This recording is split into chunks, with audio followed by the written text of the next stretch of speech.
Hi, it's Janet Fitch, and it's noon on Wednesday, so it must be Writing Wednesday. Um, there's something to be said about keeping a regular schedule. We're self-isolating. It's been 5 days, and there's something to be said for the notion of hey, Linda. Something to be said for the idea of keeping a routine. I'm not generally a big routine person, but I can see the benefits right now of getting up, getting up at a certain time, getting dressed, which I obviously don't normally do until later in the day. But it feels better to get up and get dressed, fully dressed, and trying to mark out hours of the day that I do this at this time, I do this. I've planned to do these activities in the day, and I find it very steadying to have some sort of a daily routine. Or a daily plan, and I'm not much of a planner, so this is new to me, but it seems to make me feel better. I've been for years I've on and off my guilty pleasure. I don't believe in being guilty about one's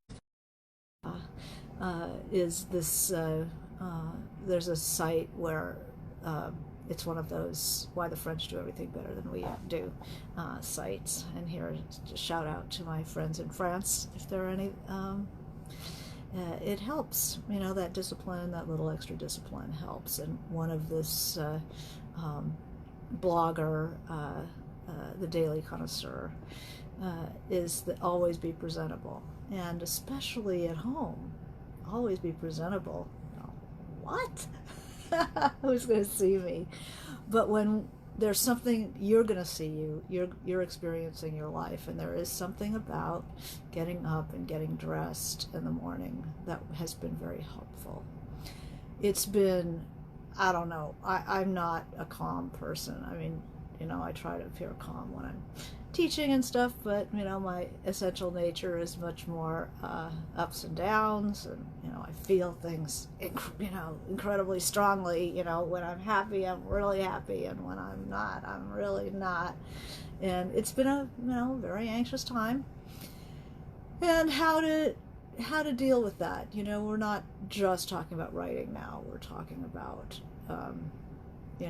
how to be in a position that you can write, that you can create, that you can put wedge a little time in your fretting day to work. And noticing what you're feeding yourself with, noticing what you're doing with yourself.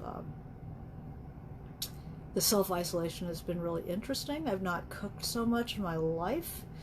All that snacking is gone because I'm really thinking about the overall supplies. I think I've been working in Russia with all that rationing and making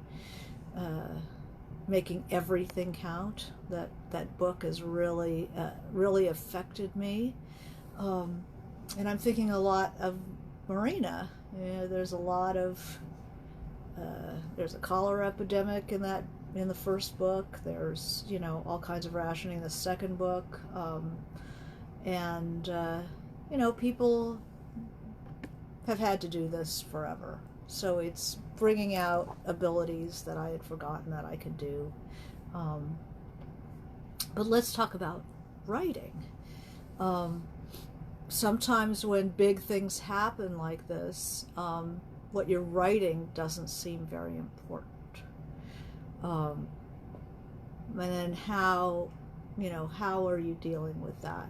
It's like, oh, I'm writing the stories about the four sisters who are going to St. Thomas and getting their groove back or whatever.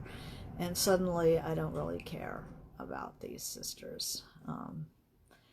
So maybe it's a time to put the sisters aside and just do some exercises. Just do some writing exercises that will more represent your feelings.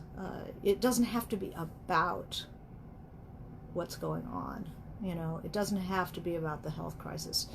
It can be about anything, but it releases you from, if you're not feeling it, if you're not feeling the story that you've been working on at this moment, perhaps you don't have to force yourself to do something that doesn't make sense at the moment.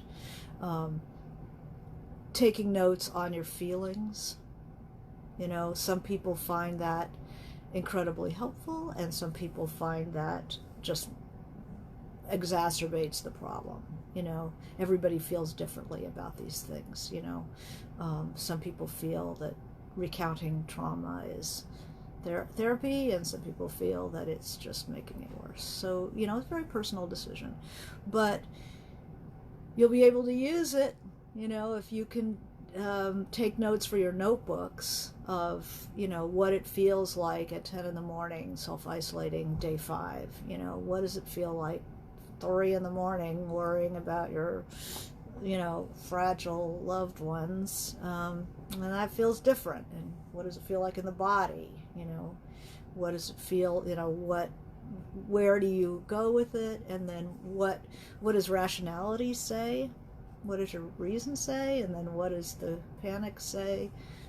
Getting things sorted out, that's very good. I have figures that I talk to. I don't know if you know that. I have characters, the wise woman who is not a crone over the campfire. She's an 80-year-old Parisian who has just lived through it all, and she's got a wonderful sense of humor. And then her daughter, who's a little bit sharper. And I write to these women. So that's a very interesting thing to do. For myself, I've started something, and I work on it in a craftsman-like way. I don't have as much emotion available for it as I normally would, but I do still have my craft, and I can compress, I can make sure those sentences are as tight as they can be. And really, when emotion is all over the place, sometimes just craft is that's where the juice is just lining up words.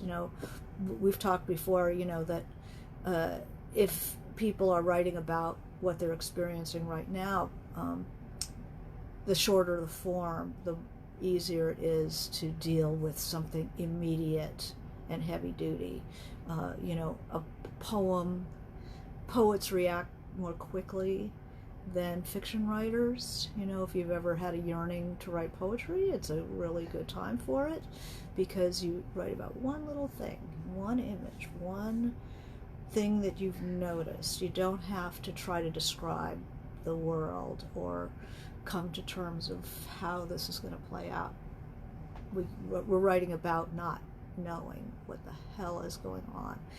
And a very compressed form of poetry is a really good way to do that. And I've been writing poetry, not very good poetry, but some people are writing a poem a day. Some people are really... Hi, Peggy. See, Peggy is getting a lot of poetry written right now, so that's very good. So use this extra sensitivity maybe to work on something very small and compressed, a short. Pick a word. Let's pick a word. What's a good word for... let's pick the word cloud. And then if you want to post your cloud in comments, maybe I'll do that too. So 2 pages, a double-spaced, or a poem. Try to, but if you are working on something that is still feeling viable to you and you want to work on it, think more about working on the sentences.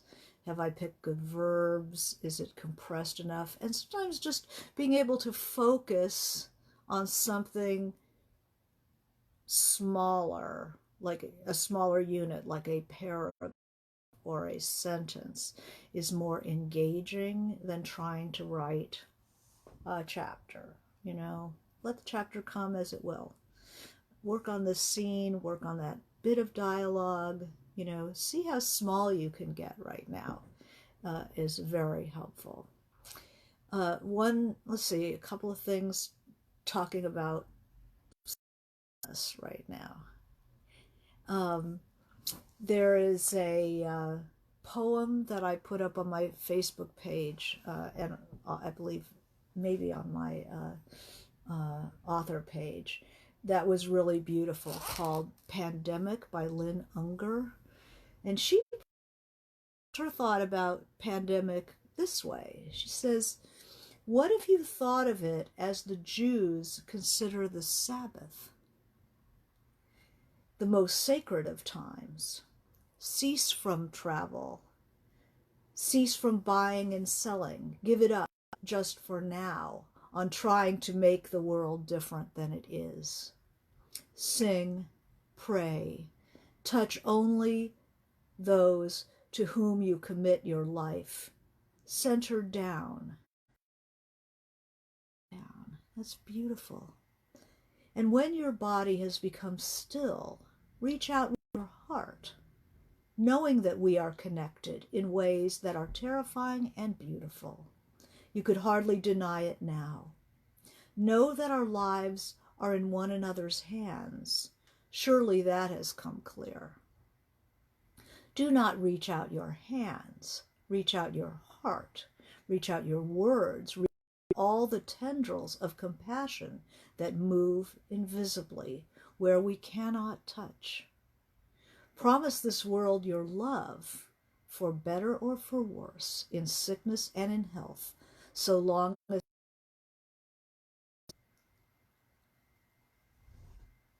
So there's a poem for our time. I don't know if she just wrote it or if this had been written about one of the other bird flu, avian flu, you know, that whole thing.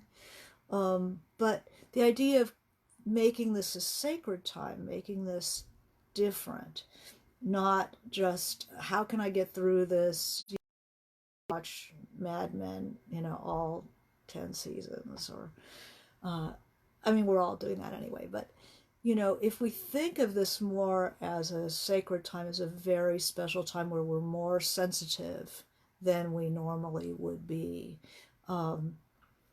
and not force ourselves, you know, it's like, why can't it be the way it usually is? You know, if this is a special time where much is up in the air, we have no idea what's going to happen, right?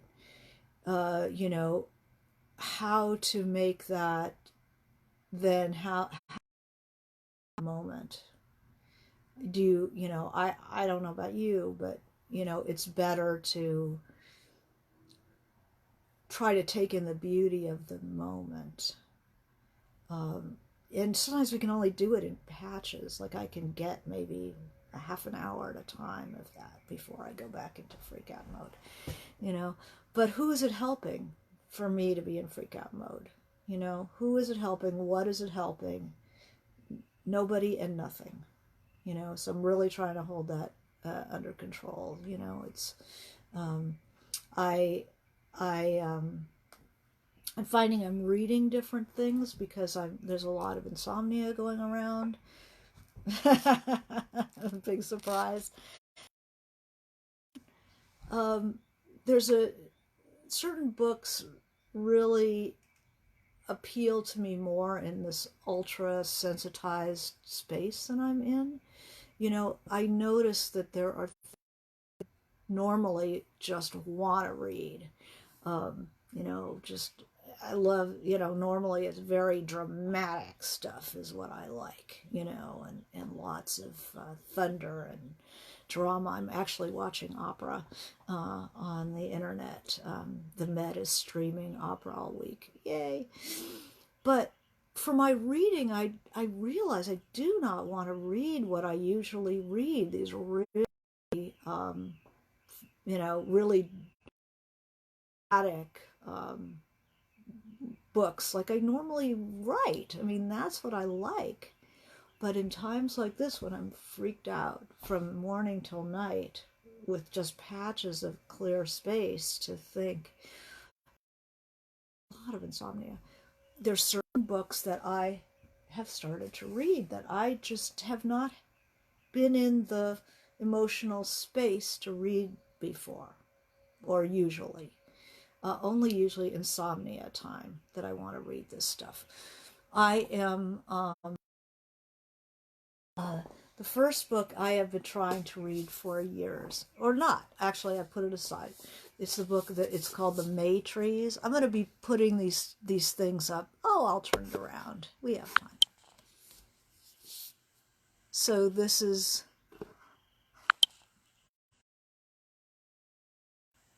The May Trees by Annie Dillard, which was such a beautiful book that when I started writing Marina, I started reading The Bay Trees, and it was so beautiful that I had to stop reading it because it absolutely paralyzed me. This big Russian epic, very dramatic. And this is a very quiet, compressed book. It's 219 pages, and Annie Dillard is a master. Anybody who's read her books on writing, The Pilgrim at Tinker Creek, and Living by Fiction, two books that I think should be in every writer's library, and probably would be beautiful to read right now because she's very quiet, very observant, a love of the natural world and man within the natural world. And what she has to say for writers is invaluable. Well, this is a novel that is about a group of people on Cape Cod, starting right after the war, and covers a good 40 years of life in 219 pages of this love of really this marriage between the Maytree and his wife Lou, and it comes apart, but it's told from each point of view, their points of view, and it's not about marriage so much as it is about existence in the world and our relation to love and our relation to the natural world, our relation to time. And it was so beautiful I had to stop reading it because it just paralyzed me. But since this whole thing started, self-isolation, 5 days, it's like I wake up at, or I can't sleep and it's, 2 in the morning, 3 in the morning. That's what I want to read, is something really intelligent, reasonable, rational, people at their most grown up, writers at their most grown up, measured, and has such a calming effect on me. It was a beautiful, beautiful book. And the other book in that same line, one of my favorites, if you follow me on Goodreads, you'll see I have a category called Insomnia Companions because I do suffer from this. The collected poems of James Merrill. Now, James Merrill is an incredibly quiet, reasonable poet. He has a wonderful voice. But what I love about him most is that he is not hysterical. He's the kind of guy that in a cabin with some raging epidemic or something going on that you wouldn't want to belt him over the head with a brick after a while. He is so measured, calm, funny in a quiet way. And this complete book, it's the complete works. I never run out of James Merrill. He is so wonderful. And James Merrill was the son of Merrill Lynch, Pierce, Fenner, and Smith. James Merrill was an incredibly well-off young man who was had an interesting feeling about his father again. So he was just one of the many. His mother was just one of the many. And there's, I don't know what the genius of him is his, and you can borrow that, you know. Right now, this is where I want to borrow. One of my very favorite poems of his is about his father. Let's see if I can find it. It was called, I believe it was called The Red Dog. Let's see if I can, Red Dog. Is that it? It's about his father and finding his father with some woman, not his mother. And it's so beautiful because, you know, obviously a very traumatic moment in his life. The way he can describe it, you know, I'll probably be better off just to get it on the James Merrill, The Red Dog. Anybody know this poem?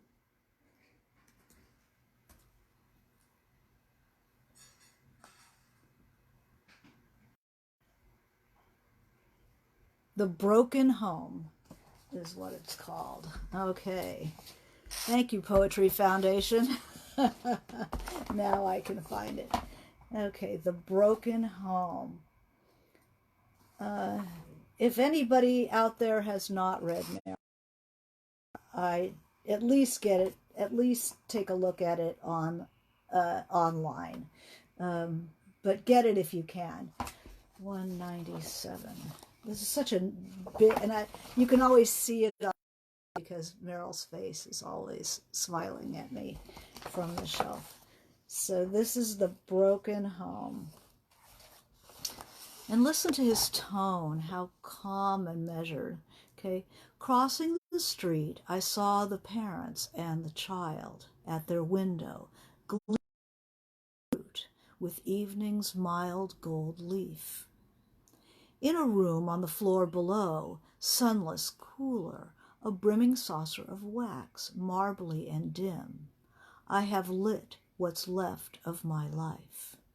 I have thrown out yesterday's milk and opened a book of maxims. The flame quickens, the word stirs. Tell me, tongue of fire, that you and I are real, at least as the people upstairs. My father, who had flown in World War I, might have continued to invest his life in cloud banks well above Wall Street and wife. Too late now, I make out in his blue gaze. Time was money in those days. Each 13 married. When he died, there were already 7 chilled wives in sable orbit, rings, cars, permanent waves. We felt him warming up for a green bride.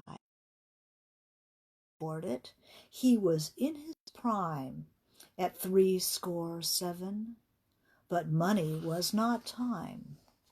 When my parents were younger, this was a popular act. A veiled woman would leap from an electric wine-dark car. No matter what, the Senate or the Ritz bar, and bodily at newsreel speed attack. No matter whom, Al Smith or Jose Maria Sert or Clemenceau, veins standing out on her throat as she yelled, "Warmonger, pig, give us the vote," and would have to be hauled away. What had the man done? Oh, maybe Her business, he had implied, was giving birth, tending the house, mending the socks. Always that old story, Father Time and Mother Earth, a marriage on the rocks. One afternoon, red, satyr-thighed, Michael, the Irish setter, head passionately lowered, led the child I was to a shut door. Inside, blinds beat sun from the green gold room throbbed like a bruise.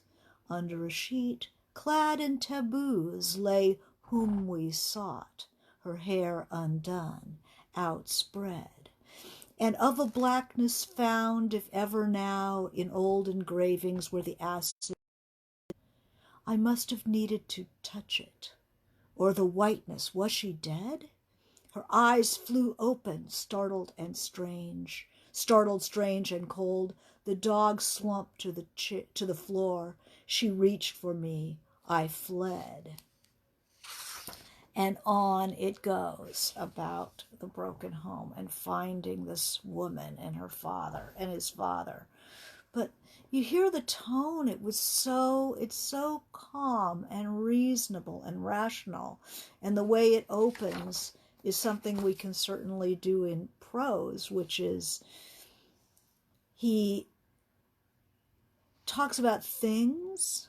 In the room on the floor below, sunless cooler, a brimming saucer of wax, marbly and dim. And then he jumps to a statement about his own life. I have thrown out yesterday's milk. And what does that mean for us, as a metaphor, to throw out yesterday's milk? It means more than just throwing it out. So notice, we were talking about that, going the next step. And what do things mean? We had a writing Wednesday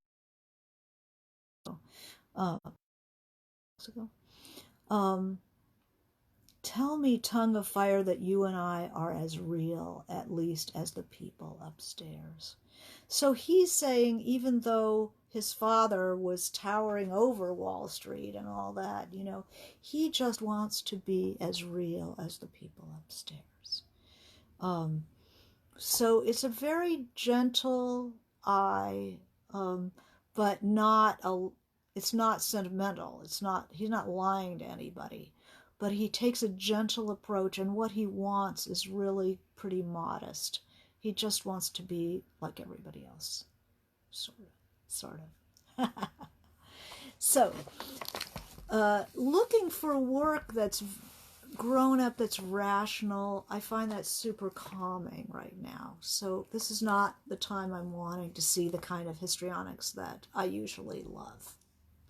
And then another book I wanted to share right now just came in the mail. I don't know if you have seen, there's a little animation on my page from Poets and Writers. It's Poets and Writers' 50th anniversary, and their gala was canceled. I was on my way. Oprah was going to be the honoree, and all the Oprah authors were going to come, and it was going to be a big deal. And I was just so excited. And then, of course, this is not the time to have a big gala, and everybody's canceled. And that was one of the saddest cancels, was that one. Poets and Writers has come out with a book, and this is going to be worth turning this around. I just got this in the mail. And you know how I always say, look for Poets and Writers on how to get an agent and all the business stuff of writing. This is the new Poets and Writers Complete Guide to Being a Writer. So all of the stuff that's the best stuff from the magazine, the best stuff from their last book, is all in here. Everything you need to know about the business of writing, as well as craft and inspiration, which is, we never get sick of that. So here are the authors, Kevin Larimer and Mary Gannon. And this is the most wonderful. I mean, I'm just going to look at the table of contents with you. So we talk about kinds of stories, different stories to tell, getting started, and then each has writer's notebooks. So some incredibly famous writer gives us some tips. So George Saunders, who's Andrew's favorite writer, living writer, he writes on motivation. Then there's inspiration. Cheryl Strayed recommends 5 books to read when you need to be brave on the page. And she's the author of Wild, and she's known for her courage, for sure. Writing prompts, and Ocean Vuong on becoming a poet. So this is very nice. All kinds of writing prompts. Notes on craft, 100 notes on craft. Yi-Yun Lee. Yi-Yun Lee is wonderful. I met her at the LA Festival of Books in the ladies' room, where you meet all of the best people. Recommends 5 books to remind you that why you're a writer. Finding community. We all need that. Christina Baker Klein on encouragement. She's local. She's very cool. A Writer's Education, talking about whether you should do MFAs and what about them. And then the reading list is Natalie Cruz, 5 books to read when constellating indigeneity. That's beautiful. Indigeneity, being an indigenous person, and our individual and collective relationships to bodies of land, language, water, and flesh. And, just to think about that is thinking about your own connection to where you live, where you're from. That's an education. Then writing and time, how to get your time together. Money, as if that doesn't matter. Writing and happiness. Wow. Writing and family. Is that cool? Writing and respect. Writing in the law. Then 3 is the literary magazines, and Charles Yu on the inner writer. I'm looking forward to that. Writing contests, and Danny Shapiro. 5 books to read when you're feeling lonely, solitary, and out of step with the world. Well, this is a good time for that one, huh? Self-publishing, Jane Hirschfield on the poem as a field of possibility, and she's a Buddhist poet. She's amazing. Literary agents, everybody always asks me, how do I get a literary agent? How do I get a literary agent? Well, and I always say poets and writers, read poets and writers. So this is the book. Go get it. And then Adam Hazlitt on Faith and Wonder on the book deal. Anthony Doerr on 5 books that might save you when your writing starts to feel dry and dull and you consider becoming a full-time dog walker. Independent publishers. And Benjamin Percy, who's a fabulous thriller writer, writes 5 books that will change the way you think about writing. Independent publishers, super important right now. So definitely we're looking to buy from independent publishers. It's harder to get that info, like what to read from the small publishers, but a lot of what's interesting, and it's not the monoculture, is going in independent. So working with your editor, and Luis Alberto Urrea on Trust and Power. He is a hero. He is a genuine hero. And he has got a piece in here. Publication checklist. And this is, how to, and then there's another read, 5 books to read if you're unaccustomed, queer, alien, an alien in a world too stuck on labels to read between the lines. Publicity and promotion. Careers. Ada Limon is a spectacular poet. If you haven't read her, you must read her. Oh my God. I sat in the Strand, reading her books when I was in New York. the end of the book, the end is just the beginning, etc. And I don't know. I don't know how to recommend poets and writers enough. Not only this book, but to join the organization, supporting other writers.